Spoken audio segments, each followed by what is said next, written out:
Welcome to the Conscious Radio Network's YouTube channel. Become enlightened, have fun, and tell all your friends and family to share with everyone they know. You can find us on Facebook and stay up to date on our Facebook group, or find us on Twitter, Instagram, and TikTok. Our podcasts can be found on Libsyn, iHeart, Spotify, Google Podcast, and more. Most of all, remember to go to our official website at consciousradionetwork.com for podcasts, hosts, future shows, and scheduling. We also want to welcome our international audience. Don't stop now. Enjoy the community. Subscribe today.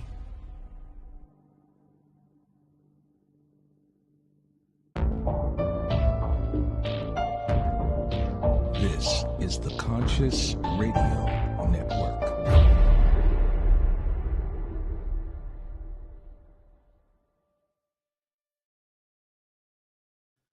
Good morning, afternoon, or evening, wherever you might be on this spaceship we call Earth. Welcome to Conscious Radio Network's weekly series, The Seance. I'm your host, Reverend Dr. Paul Meckes. If this is your first time tuning in, please click subscribe, like, share, comment, and also don't forget to listen wherever you listen to your podcasts.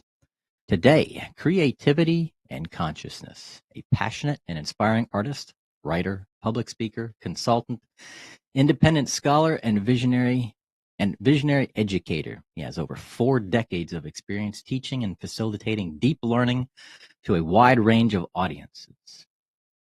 He is an award-winning artist and TEDx speaker. He has exhibited art throughout the United States, Japan, China. His art is in public and private collection, has been represented in galleries of Chicago, Seattle, Omaha, and Albuquerque. He holds black belts in Karate Do, and Aikido, with decades of experience training and teaching Budo.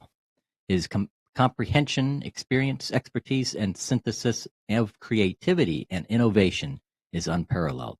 Founder and president of Satori Innovation, a consulting and ideation accelerator. Let's welcome to the show for the first time, Patrick Williams. That is an audience. Yes. They look great, too. Right? Yeah. Welcome, my friend. Thank you, Paul. And fellow artist. Yes, indeed. Thank you very much. I'm glad to be here.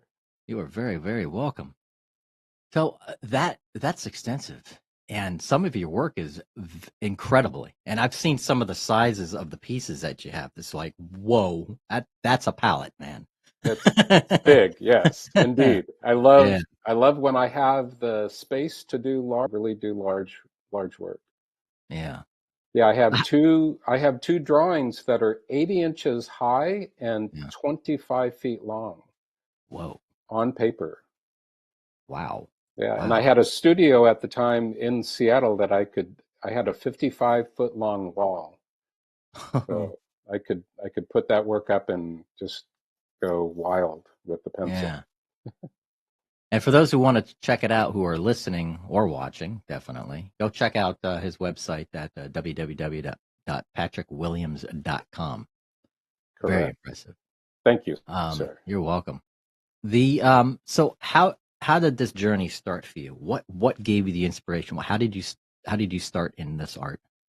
Well, what's interesting is that you spoke before the show of how kids would ask you to draw things, and that's essentially it. It's I liken it to when we're 8 years old and we're outside playing, like at recess at school. All of us know who the fastest runner is, right? Yeah. So it's whoever, like Johnny or whoever, right? So the same is true in a classroom of kids. And if you have to draw something, everybody knows they would turn to you. They would turn to me to draw something. So I was always drawing. This came up recently. My wife and I were speaking with someone, and she said, well, tell them about how you would get in trouble in school on purpose. So you would be put out in the hallway. I would be put out in the hallway and in my desk. And it was like, awesome. It's quiet. I can sit out here and draw anything that I wanted to draw. So I was always drawing as a kid, and at about age 10, I started to teach myself really how to draw. I was looking at things and attempting to draw them realistically. And I did that for a while, and then I started, as most or often kids experiment with surrealism, for a better term. I didn't know that's what it was called when I started doing it, but I Yeah. started to draw from my imagination. And then at about 14, 15 years old, I thought, wow, I could paint these drawings. Not the drawings, but I could take one of my drawings and make a painting out of it. And so I started experimenting with that when I was in high school, and I've never stopped doing it since. Yeah. It's amazing how the universe puts us in places and gives us these directions and opportunities to hone in on our abilities and imagination. Absolutely. Mm, Definitely a must. Um, so, creativity and consciousness. Mm, Um, Describe how creativity can be misplaced. sure, that's a great question. I believe through observation and experience as a teacher, but also when I was a kid, seeing how some kids draw and some kids can't. Some kids can play the cello, some kids can't. Not necessarily that they can't, but they don't have that real desire. And as I grew and as I started to teach both martial arts and art, I was a visiting artist in school systems, and I was an artist in residence in different school systems around the country. I was really captivated by how some kids are really involved with creativity and some kids aren't. And it puzzled me. Why? And why was it so easy for me, and why is it so challenging for some people?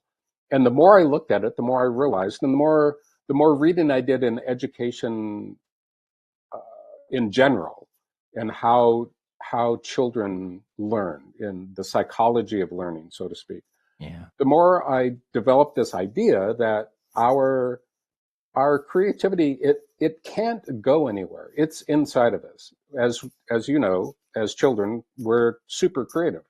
Hmm. And it does get misplaced. Kids nowadays, and less so for you and I when we were kids, uh, they are so busy, and they have screens as a distraction for sure now. Oh, The last 20 years or so. yeah. So so it's more of kids run out of time in a way for their creative out outputs and outlooks and experiences. We're we're causing a huge amount of emphasis on academics in the school systems over the creative parts of our humanity. Yeah. And I'm not discounting academics. Academics are important, they're necessary, they're interesting. There's too much weight on that side of the scale. It's almost as if they've taken the two parts of the scale and they just removed the arts from the scale, and it's just all academic. And Yeah. and there's a lot of emphasis on testing, standardized testing, which have I'm not a fan of standardized testing. Mm. There's not much use of it. The uses are more connected with how well you do on standardized tests, or Yeah. how where you land in the spectrum of class. And so I'm I'm a fan of a balance of creativity and academics. I think they feed well with each other. They give each other benefits that aren't acknowledged in a way, and I'm Yeah. I'm attempting to bring those acknowledgments out. So children in general lose lose their time frames for creativity, for play, and using their imaginations. Mm-hmm. And once that starts to happen, I call that creative colonization. We're literally pushed away from our creative natures internally by the demands that classrooms and social structures and family put on us as children when we were children, and when children are children now. Yeah. So once that starts, there's a kind of there's a moment. It might be just inertia, or it could be a single moment. I've spoken to lots of people who say it was my third grade teacher, and he or she said this, and I stopped playing an instrument. I stopped drawing. I stopped singing. I stopped dancing. Whatever it might be, Yeah. it was a hard stop. Wow. And I call that creative collapse. And once that happens, then kids may not get back to their creativity. And that's where the misplacement happens. They just put it on a shelf and somewhat forget about it. Yeah. To various degrees. Sometimes it's a really intense amnesia, creative amnesia, so to speak. And sometimes it's not so distant from someone. Let's say I was really into music when I was a kid, and my third grade teacher or my fourth grade teacher, or whatever grade, said, you can't play the saxophone. That's horrible. So I never touched the saxophone again, but I still remained interested in jazz or in classical music or whatever it might be. So I was still a little bit connected to creativity, and in some ways my creativity, but it was at a distance. It wasn't embodied in me anymore. Yeah. As an example. But that doesn't mean that we can't get back to that part of us that is natural. It's innate. We all have it. Yeah. Unlocking it. And I've also noticed that there's certain times that art can help in other areas Oh, of absolutely. academics. I used it in math. I used the creativity in math by associating colors with particular formulas in trigonometry when it came to electrical circuits and stuff like that. It was like, That's okay, I got super. to find I a way love to that. remember. And it was just a way to remember Totally. certain things. Yeah, And I love that. yeah, it's like sometimes we have to be creative. Yes. We can't Yes. take everything too seriously. True. Absolutely. Yeah. I describe two kinds of creativity in ways. There's generalized creativity, and then there's specialized creativity. And we often think only of specialized creativity, which is art, dance, music, architecture, theater, poetry, whatever, painting, Yeah. all sculpture, all the fine arts. We tend, as a culture, only think of them as creative. But I believe that there's generalized creativity. There's the creativity that we use day in, day out.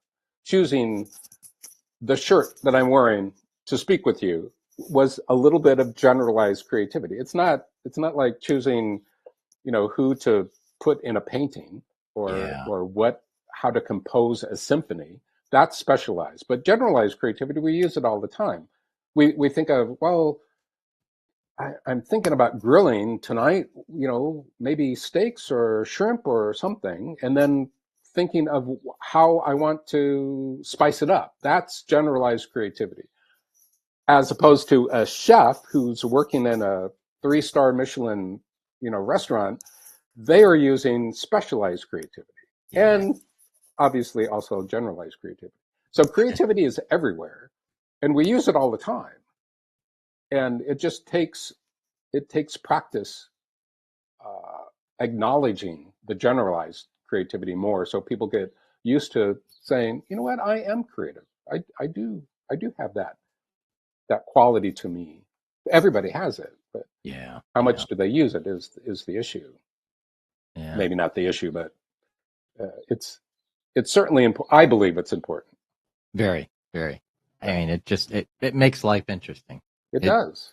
Yeah. um, describe what creative colonization is.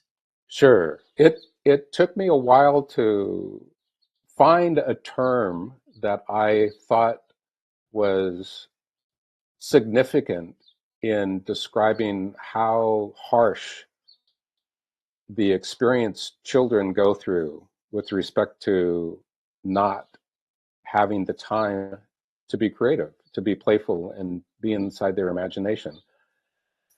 And I thought one years ago, one day, I thought, wow, it's sort of like being colonized. Mm. How a culture somewhere on the planet, people came and they took away all their foundational relationships to living. They took away their art, they took away their language, they took away their traditions, they took away their rituals. That is colonization. And I felt like that was very similar to what happens, especially in education, in school systems, is children are colonized. There's an occupying force picking on academia, on Yeah. academics. Academics push, they colonize, they are the invading group that comes in the math class, the reading class, the English class, the whatever the class is at these ages, and especially around 6, 7, 8 years old. Those are very invading forces for a child, because the child learns through play, creativity, and imagination. Mm. This is a well-known quality of the psychology of learning, Yeah. that it is through our play and through our creativity and learning that we actually, through our play, creativity, and imagination, that we learn. So as children, we're coming into school, even at even in preschool, but especially kindergarten and first and second, third grade, we're coming to school full of our, in a way, our first language of learning, right? Our first Yeah. language of learning since we were even prenatal. Prenatally, we're starting to put the world together in sounds and motion and such. But especially once we're born, we start to explore the world with our imagination and our creativity and our play, and then we start to learn and learn and learn. We're accelerant learners when we're young, Yeah. and that gets pushed away, and it's as an invading force enters the psyche of little kids, and they don't know what else to do. It's like, well, all I can do is do the math, and all I can do is do the reading. And not that those are bad. I'm not saying those are bad. Those are really Yeah. good things. But when it's to the exclusion of play, imagination, and creativity, it's not a good combination. Yeah. It seems like the education system anywhere in general, Mm. it kind of it's loaded up. You're loaded up with a rush of over sensory. Hmm. Especially kindergarten, first and Sure. second, third grade. You get the hand painting and you get the coloring and you get you're overloaded, sensory overload with all of this cool creative stuff. And then suddenly, you know, now you're hit with the books. Mm. And it's almost like you're forced to get all that creativity pushed out. And yeah, we should keep art in schools. Yes, absolutely, across the board. Yeah. Yeah. Yeah. So this is a question. We had it, and we had it. I think it was only, my memory is only square dancing, and this would maybe be shocking to younger listeners, Yeah. but we had dance in elementary school. Did you have dance? I think so. I Okay. remember some class. Yeah. Yeah. Yeah. Yeah. Yeah. Yeah, and I was lucky enough, we had a wild AP English teacher, uh, and he had taught Arthur Murray dancing when he was young, and he Wow. would spend 2 weeks. We would move all the chairs and tables out of the way, and he would teach us how to dance, literally how to tango and jitterbug and all the old school dances, Yeah. which was exquisite, fabulous. But Yeah. so my point is that dance is one of the things, one of the fine arts that is eliminated super quickly. Hardly any regular Mhm. elementary, junior high, and high school class uh, curricula have dance as a regular program. Hmm. Now, Well, I have noticed too that locally mm, that there's like dance schools opening up. You've nice. got the Claremont Academy of Dance or the Lake County Academy of Dance, or you have these other outside influencers out there that are trying to Sure, keep that in the system. But it's now, for parents or for families that can't afford that is definitely a true. disadvantage. Yep, exactly. Yeah, So yeah. It's a wild, crazy situation with our educational system, yeah, yeah. be that as it may, if it is actually an educational system. I'm very critical of that. And Oh, not same, to same and here. Yeah. yeah, and it's not I have the greatest respect for teachers. Hmm. It is simply the frameworks in which uh, education is being designed, so to speak, Yeah. that is not functional anymore at optimal. There's Yeah. a lot Yeah. more things that can Definitely be, not optimized. yeah, that Yeah. can be done for sure. And the same thing with martial arts. I mean, Oh, you for being in sure. martial arts and stuff, it's like I've never known them teaching any martial arts in public school. You Yeah, had to seek it outside right, right. of And I martial think it would be, I literally think it would be a fabulous part of a PE program. arts. Hmm. It doesn't have to be extensive, and it can be done safely. When I Yeah. was teaching years ago, a lot, I taught, I didn't take, they had to be 6 years old, the kids did. And, by that time they have a little bit more body awareness. Yeah. But Yeah. it is super, super positive. With a good program, good teacher, I think it's super useful. I've noticed a couple schools too.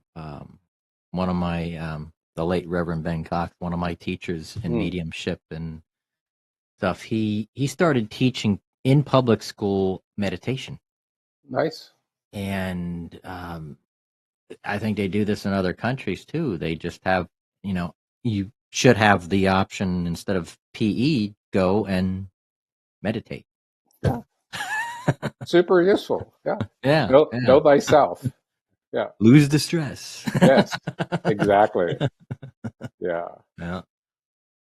Describe, you mentioned something on within your work, creative tension.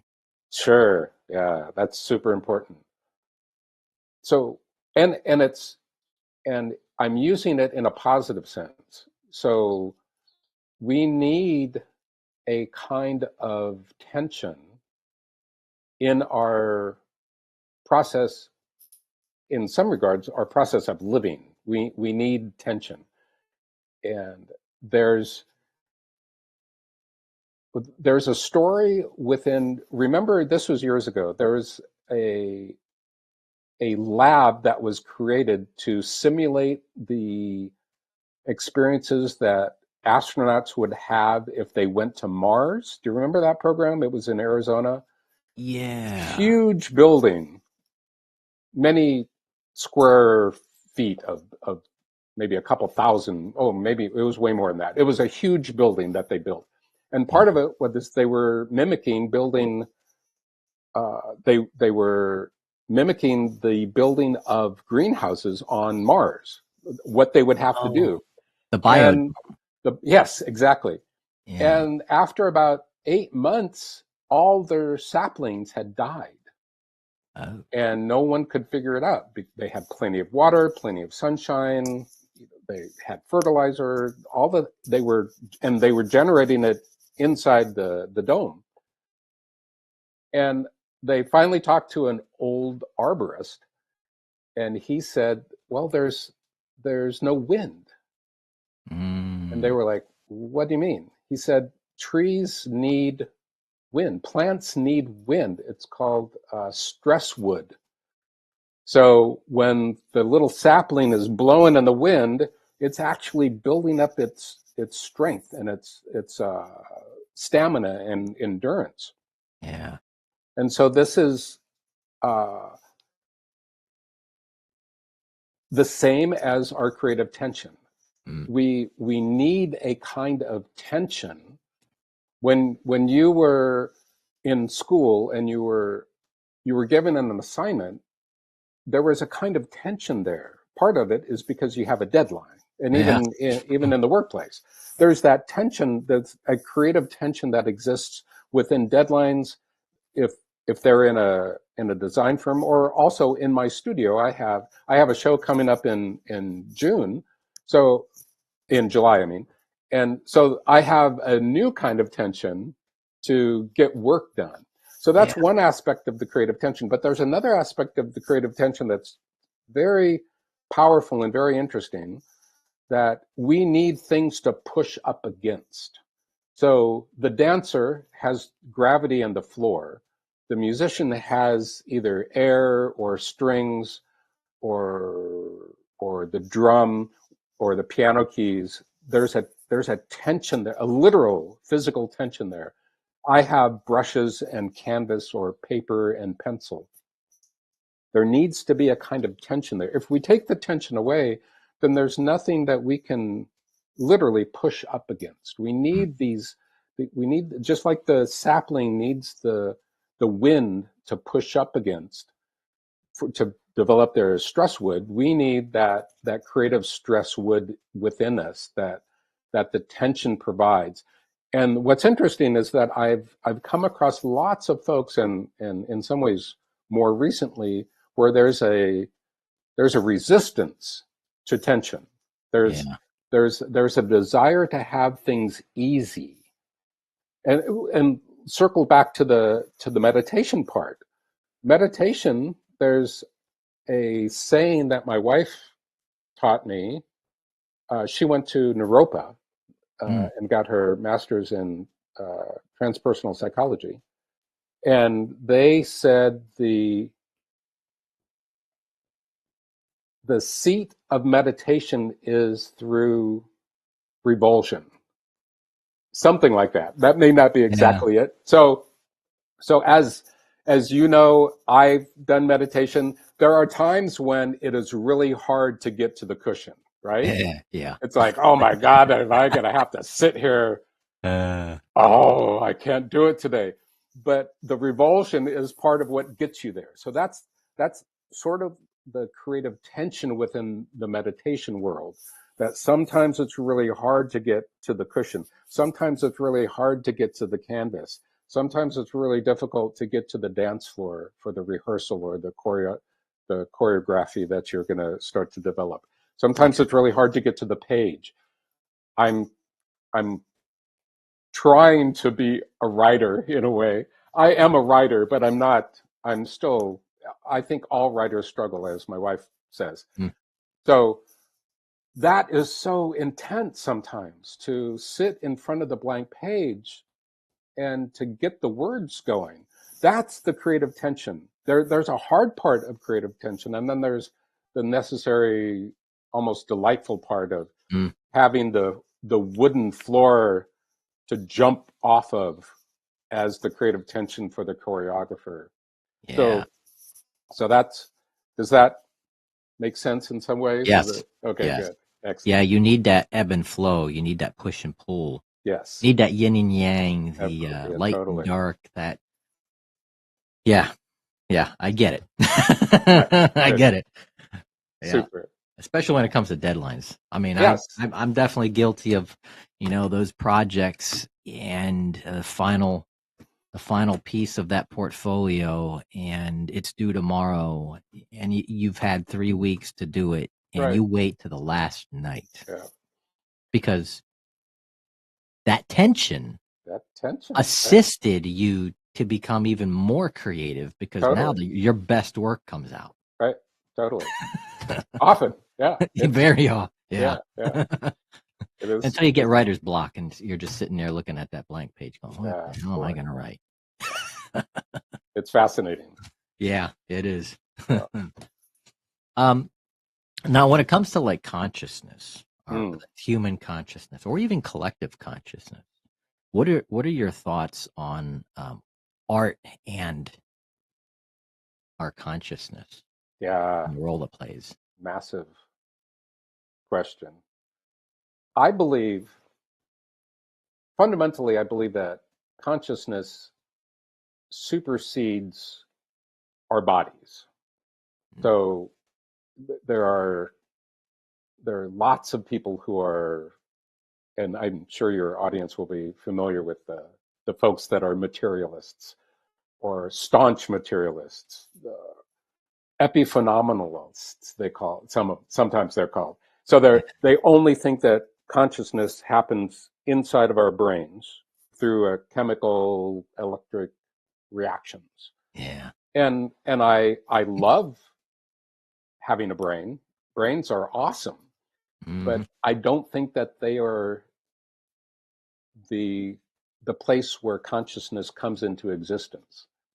And because of that belief, and to me it's also a kind of knowledge, and based on evidential experience through my life of having uh, visions, having dreams that are extra somethings, those dreams Yeah. that aren't just quite a dream, they're more having this connection to a kind of consciousness that is explained better through an expansive quality of consciousness rather than just consciousness from my brain. Yeah. I think there's a remarkable, not understood interconnection that our brains and our bodies, I think more so our bodies, because we have neuron-like parts to our digestive system and our heart. So there's a lot more going on with consciousness in our whole body and extending out from our body.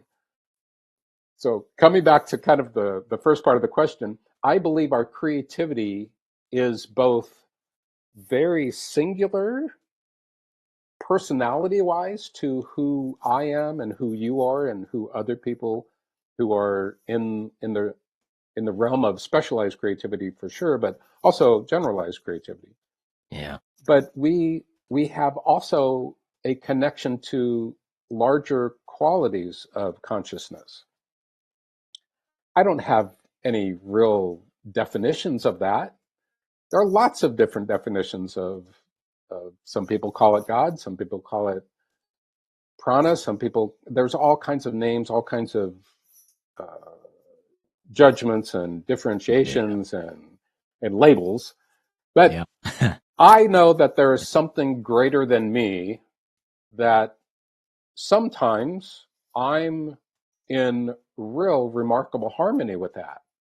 Mm. When that idea pops in, oh, I don't can't really say it was just me that came up with that idea, but I was part of it, and it started to happen, and I'm following that. And that's Yeah. part of what I think artists do, is that we've gotten used to the parameters of how to follow something, a creative idea.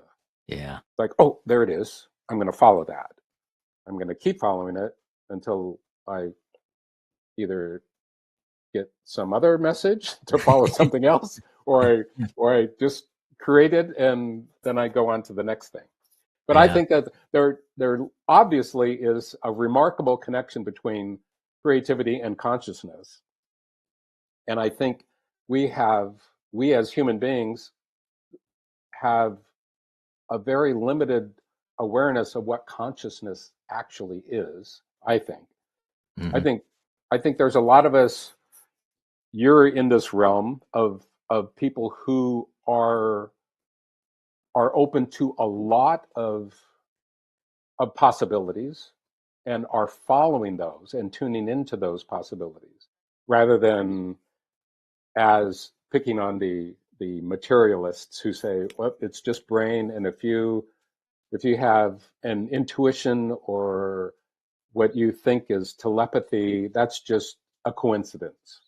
Mm. And in my book, it is statistically impossible for there to be so many coincidences every single day in every single person's life to call them coincidences anymore. Yeah.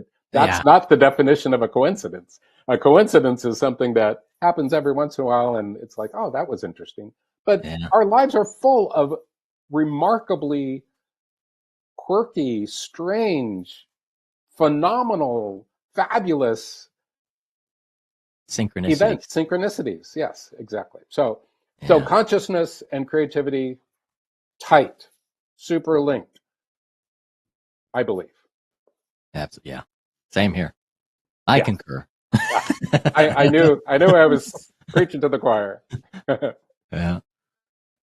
So before we wrap up the show, too, is how can people find you?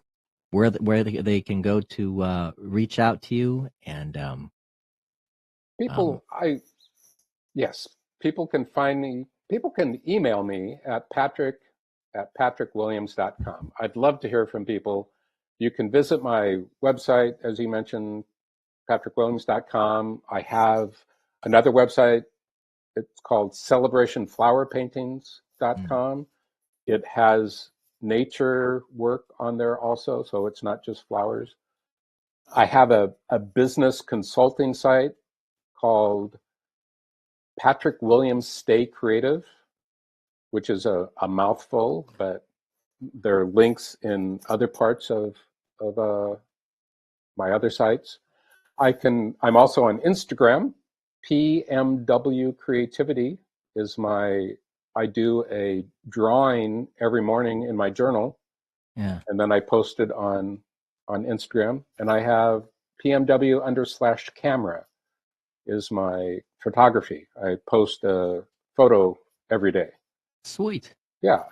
cool, And I think I have 2,500 drawings on the site.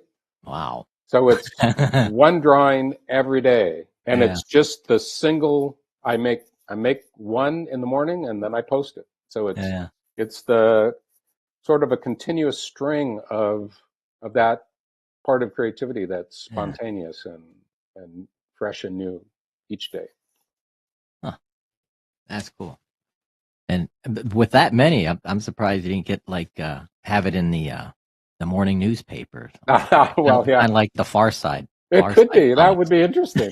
That's a great idea. I love that idea. There you go. Yeah, yeah. That's cool. Yeah, yeah.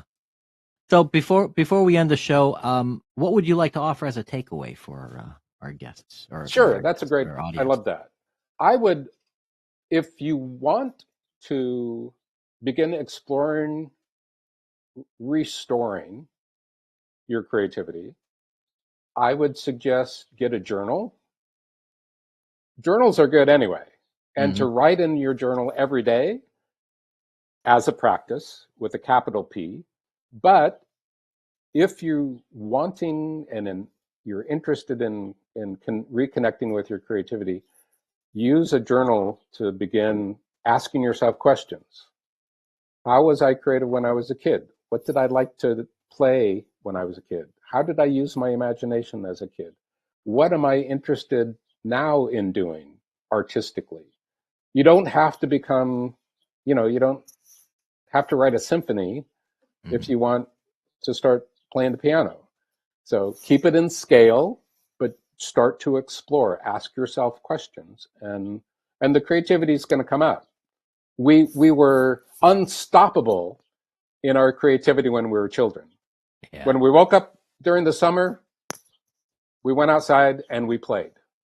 Well, you did, I did, and hopefully there were kids now that do that too. But Hopefully some left. yeah, somewhere, some child is outside playing right now. Yeah. I'm happy about that. But anyway, journal about your creativity. Ask yourself questions, and that's going to help you get back into it. Yeah. And when you said going outside, nature.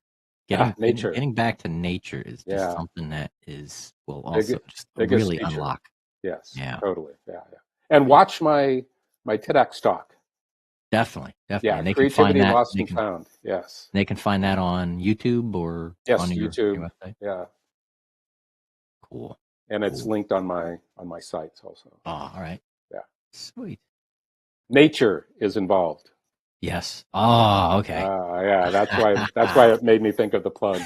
Yeah. There you go. Thank you, Paul. Cool. You're very, very, very welcome. Patrick, namaste, my friend. Namaste. Thank you, Paul. It was great. Great questions. Very welcome. And we'll have all your information too in the show notes. And for those, again, check out Patrick's work at patrickwilliams.com. And that concludes our show. I do appreciate it. Thank you again, Patrick. And thank you, everybody, for watching Conscious Radio Network's The Seance. We will see you next time.